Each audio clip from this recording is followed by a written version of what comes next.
Now let's zero in here on the Capitals and some of the interesting things about their schedule. So they're going to have a couple of games against Vegas, so one in October and one in December. And then, of course, they've got the Lightning they saw in the conference finals there 3 times. But you won't see those two teams play each other until you get to March. And, of course, everyone always wants to know what's going on with the Penguins.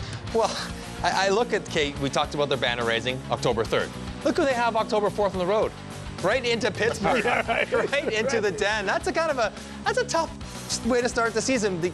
You're already going to be distracted enough for your first game at home because it's the banner raising, you're Washington. And then you got to turn around and go right into your arch rival Pittsburgh for their home opener. You're going back to back. They're not happy. Revenge for the Penguins. You're the one. You knocked them out the year before. So that's if you need to be kind of woken up and finish your summer vacation of celebration. That first back-to-back will do it for you if you're Washington right away. Yeah, it's not going to be easy, but having said that, they won the Stanley Cup, so the schedule makers decided, you're the best team. We're going to make it a little difficult on you early. But it's always fun when those two teams get together, and Ovechkin, Crosby. I mean, that rivalry will go on. It's been 10-plus years already. It will go on for another 10 as long as these two guys play. They are the faces of the league. Just terrific. It's either Crosby or Ovechkin the last 3 years winning the Stanley Cup, and rightfully so with the talent and what they've been able to do throughout their careers. And you saw that little footnote, 13 of 17 games we're gonna get on to that. the road in March, in the dog days, February, March, the dog days when you're tired and you're sore and you want the games at home. You don't want to be traveling. But I will say this.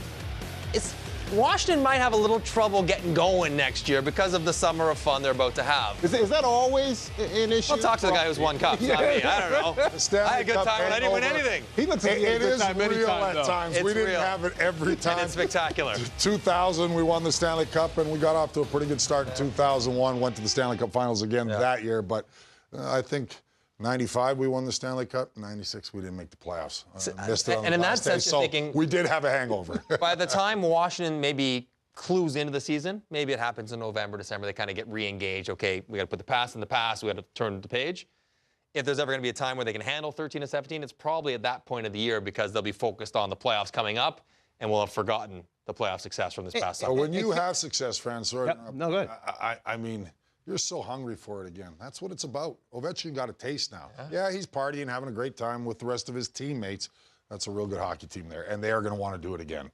So they will zone in once that season gets going. And Mike, you're smart to highlight the 13 to 17 there on the road. 10 of those 13 counter against teams that made the postseason. Yeah, well, it's always going to be difficult. And you'd know this very well. You're the defending Stanley Cup champ. You're going to get everyone's best game. Well, absolutely, because now the Washington Capitals aren't sneaking up anybody. This year, everybody forgot about them. The previous couple of seasons, they were perennial favorites, and they disappointed. And all of a sudden, they win the Cup. You're absolutely right, Mike. There's a bullseye on you right now because they're going, we'd better be at our best to beat the Capitals because they were a complete team this year.